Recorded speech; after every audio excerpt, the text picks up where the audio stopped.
ભાવનગરમાં ડુંગળી પકવતા ખેડૂતો માટે જાન્યુઆરી મહિનો ખાસ હોય છે, કેમ કે આ મહિનામાં ડુંગળીનો પુષ્કળ પાક આવતો હોય છે અને તેની આવક પર ભરપૂર થતી હોય છે।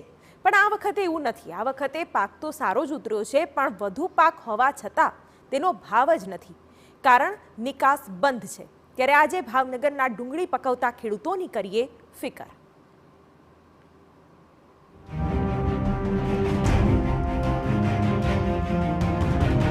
આ છે ભાવનગરનું માર્કેટિંગ યાર્ડ।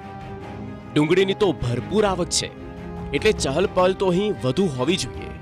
અને ડુંગળીનો જથ્થો જોઈને કોઈને એવું લાગી શકે કે ખેડૂતોને તો બખ્ખા છે, પણ ખેડૂતોને બખ્ખા નહીં, ખેડૂતોના ખિસ્સા ખાલી છે સાહેબ।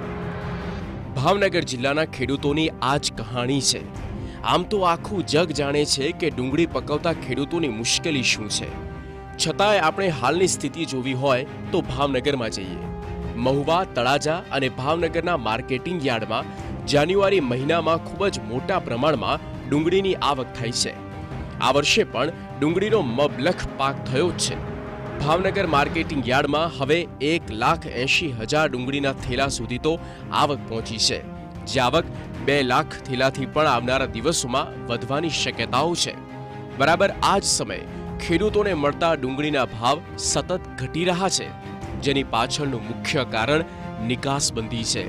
ખેડૂતોનું કહેવું છે કે છેલ્લા 25 દિવસથી સતત વિરોધ હોવા છતાં ન તો કેન્દ્ર ન તો રાજ્ય સરકારનું તેમની મુશ્કેલી પર ધ્યાન છે। નિકાસબંધીમાં કોઈ જ ફેરફાર નહીં કરાતા પહેલેથી જ ખેડૂતો મુશ્કેલીમાં છે। એમાં હવે ફરીથી ટ્રાન્સપોર્ટર્સની હડતાળ જેવી સ્થિતિને કારણે તકલીફનો ડોઝ ડબલ થઈ ગયો છે, કેમ કે મોટાભાગનો માલ અડધો કાલે વેચાણો, બાકીનો આજનો જે પ્રશ્ન હતો તો ભાવનગર અને મહુવા અને બાકીના જ્યાં પણ ડુંગળી લાગે વળગે છે ત્યાં જે ટ્રક હડતાલનો જે પ્રશ્ન છે એ ફરી ઉપસ્થિત થયો છે। ક્યાંક ને ક્યાંક ટ્રાન્સપોર્ટમાંથી એવા મેસેજ આવ્યા છે કે અમે ગાડીઓ આપશું નહીં અને ગાડીઓ ભરશું નહીં। ક્યાંક ને ક્યાંક રસ્તામાં એમને જે ચેકિંગને જે કંઈ થતું હોય એને ધ્યાનમાં લઈને ટ્રકવાળાએ વાહન નહીં આપવા માટેની વાત કરતા ટ્રાન્સપોર્ટની હડતાલની હિસાબે અમારા ખરીદનાર વેપારી ભાઈઓ અમને જાણ કરી દીધી છે ભાઈ ટ્રાન્સપોર્ટની હડતાલ છે એટલે આવતીકાલે અમે રજે નહીં લઈએ। એટલે અત્યારે મેં ખેડૂત ભાઈઓ વાહન ચાલક માલિકોને જાણ કરી દીધી છે કે ભાઈ ટ્રાન્સપોર્ટની હડતાલ છે, અચોક્કસ મુદ્દત સુધી અમે આવક નહીં લઈએ, તેની બધાને જાણ કરી દીધી છે।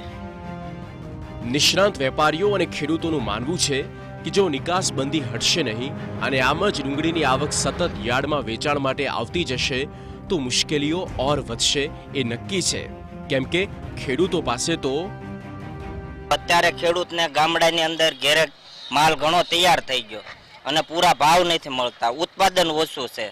જો સરકાર એક્સપોર્ટ નહીં ચાલુ કરે તો ખેડૂતને વાડીએ ડુંગળી બગડે છે, અહીંયા પૂરતા ભાવ નથી મળતા।